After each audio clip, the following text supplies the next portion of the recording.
we finally started to get the 2021 TVs in for review, and we're starting it off with the Samsung QN85A. The QN85A is part of Samsung's new Neo QLED lineup of TVs, which use a mini LED backlight to improve contrast. These are the first of Samsung TVs to utilize mini LED, and we found this TV in particular to have some really interesting results. So let's get into it. Hi, I'm Brandon, a test developer at Ratings.com, where we help you find the best products for your needs. Make sure you subscribe to our channel for the latest videos and check out our website for the full review and more. First, we'll look at the design of the QN85A and then move on to picture quality. Afterwards, we'll look at the motion handling, input, sound quality, and smart features before finishing with a conclusion. If you'd like to skip straight to our test results, then see the links in the description below. We bought the 55-inch model to test, and we expect it to perform similarly to the 65 and 75-inch models. However, we expect the 85-inch model to perform differently since it uses a VA panel unlike the other three sizes. More on that later.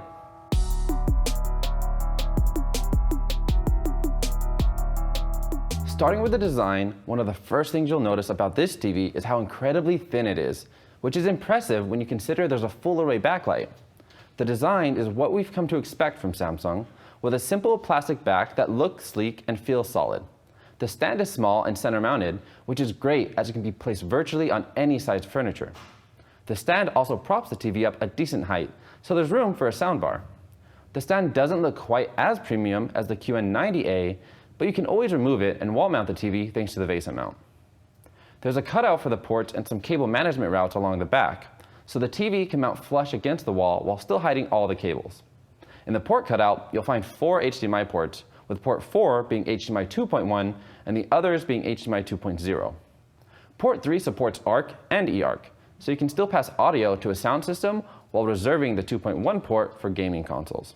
For audio pass-through, it supports Dolby Atmos and Dolby Digital, but not DTS or DTS-X. As for the rest of the ports, there's 2 USBs, an optical audio out, a TV tuner, and an Ethernet port.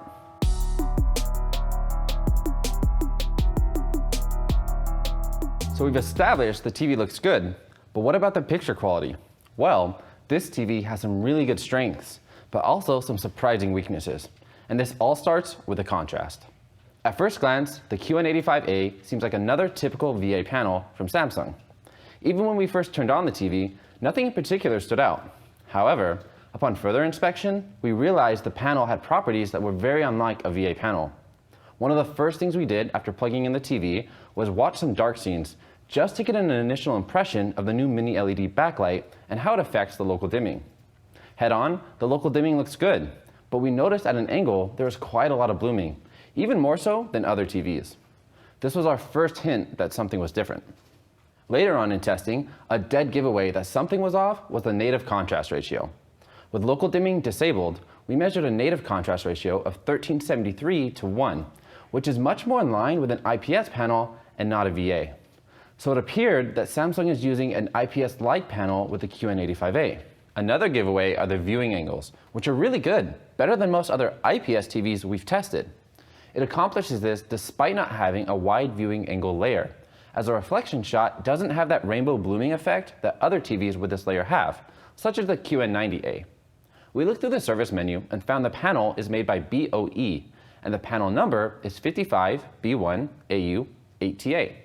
According to the website panellook.com, this is technically an ADS panel, which has very similar properties to IPS. This all came as a surprise to us, as Samsung doesn't typically make TVs with ADS panels. ADS panels have less contrast than VA panels, and contrast is one of the biggest contributors to picture quality.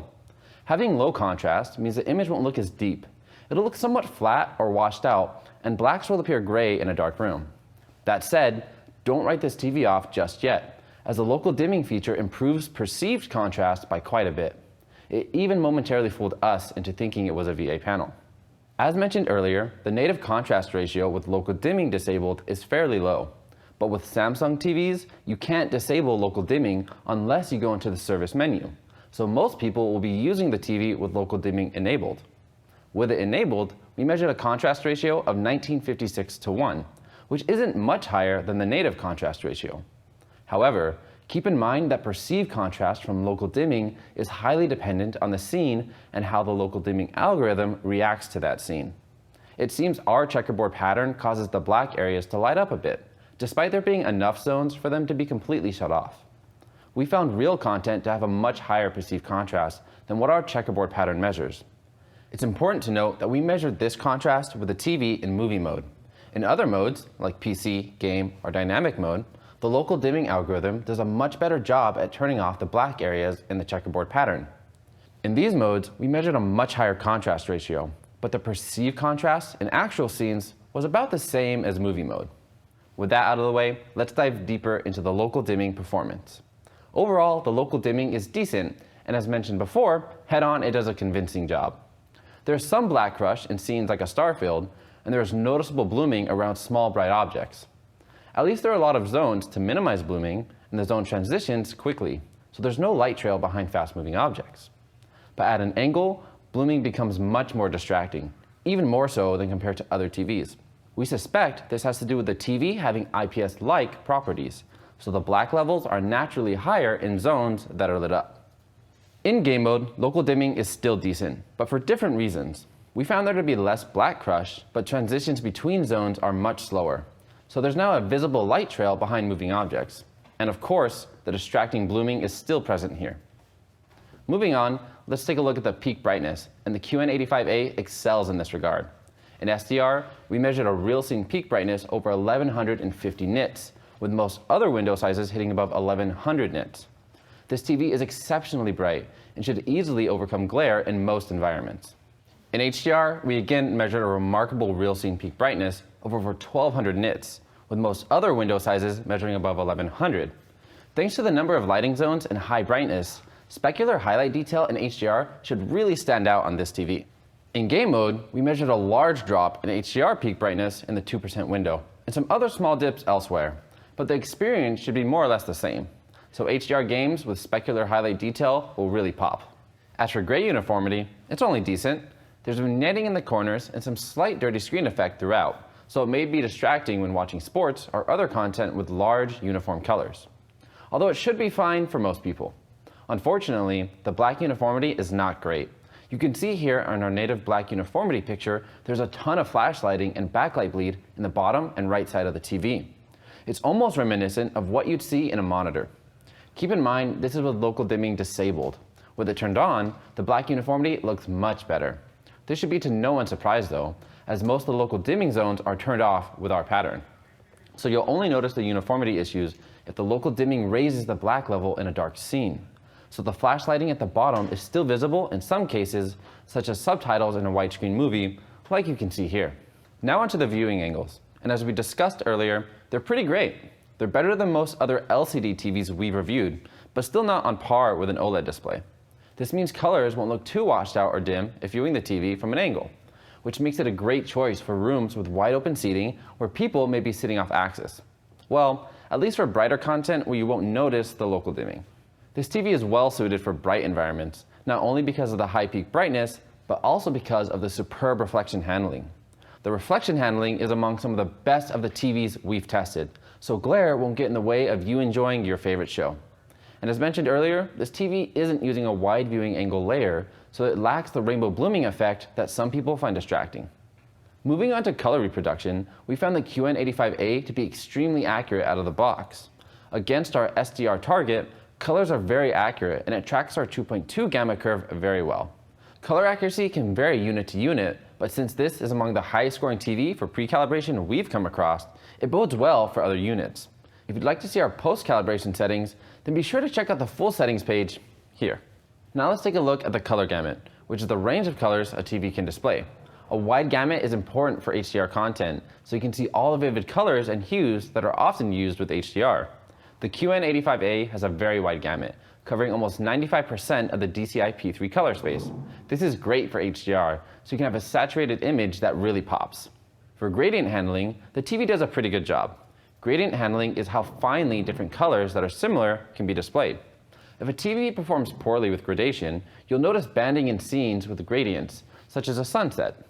With the QN85A, there's some banding in the reds, greens, and blues, although not enough to be distracting to most people. If you want to improve gradients, you can set noise reduction to auto in the menu, but this runs the risk of possibly losing fine detail.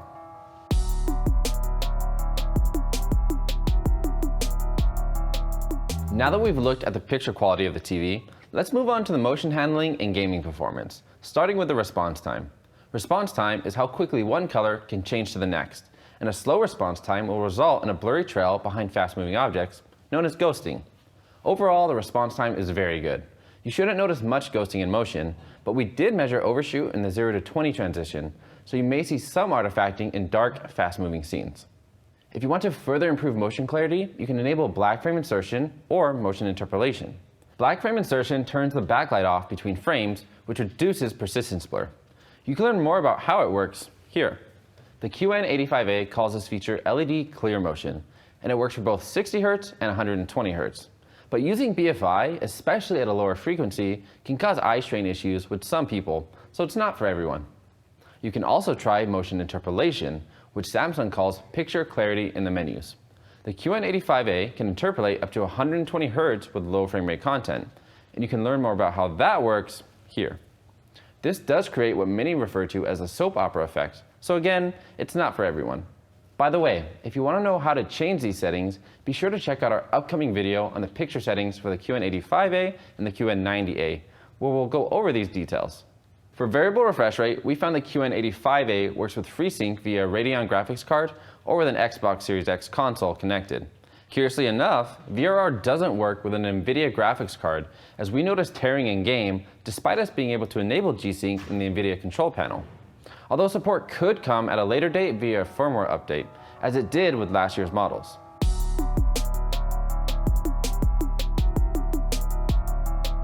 For you gamers out there, we're happy to say this TV has phenomenal input lag. In game mode, it's around 10 milliseconds at 60 Hz and 5 milliseconds at 120 Hz, so gaming on this TV will feel smooth and responsive. The TV also supports a wide range of resolutions, being 1080p, 1440p, and 4K. So no matter if you're hooked up to a console or PC, you should have no trouble displaying the image correctly. Although interestingly, it can't display a 1440p image with proper 444 chroma subsampling. Speaking of consoles, we've recently introduced an advanced console compatibility box that checks to see how well the TV plays nicely with a PS5 or Xbox Series X. As you can see, this TV again has no trouble supporting all the features of the new consoles, although it does lack Dolby Vision, which Xbox Series X games will support in the future. Samsung TVs do support HDR10+, which is similar to Dolby Vision, but HDR10+ content is somewhat limited by comparison.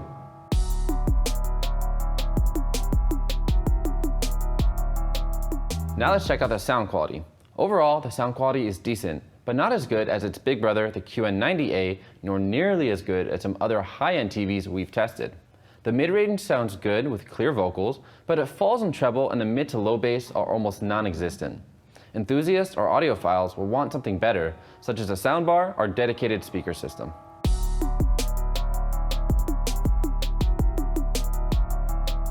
And lastly, let's check out the smart features and interface. We were impressed with the snappiness of the OS this year, as it feels even smoother and quicker than previous models. The App Store also contains a large collection of apps, and they run smoothly as well. Unfortunately, there are some ads that can't be disabled, and this is fairly common with most TV manufacturers today. The remote is similar to what we've seen before with other high-end Samsung TVs. It has shortcut buttons to popular streaming services, and there's a built-in voice assistant which uses Bixby. Bixby can change inputs and picture settings, and it can search YouTube, but not other apps like Netflix. What's new is that this remote doesn't use disposable batteries. Instead, it has a USB-C port that you can use to recharge the built-in battery inside. It also has a solar panel that helps recharge the battery, which is neat. So that's all of it.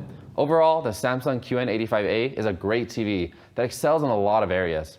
However, because of the ADS panel and low contrast, it can be off-putting to AV enthusiasts who care a lot about picture quality. The mini LED backlight does do a good job at increasing perceived contrast, but unfortunately it has noticeable blooming in dark scenes, especially at an angle. Compared to last year's Q80T and Q90T, it has different strengths and weaknesses. It's a great TV for watching sports and shows in an open, bright room, thanks to the wide viewing angles and high peak brightness. However, last year's models are better for watching movies in the dark because of the better contrast offered by a VA panel. They're all good TVs, So it really depends on how you plan to use it and what you value in terms of picture quality. So what do you think of the QN85A? Are you willing to look past the low native contrast for all the other strengths it has?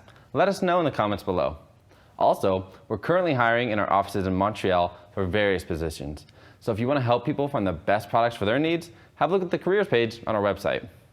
You can check out all of the measurements on our website. If you like this video, subscribe to our channel. You can also become an insider on the website for early access to our latest results. So that's it. Thanks for watching, and see you next time.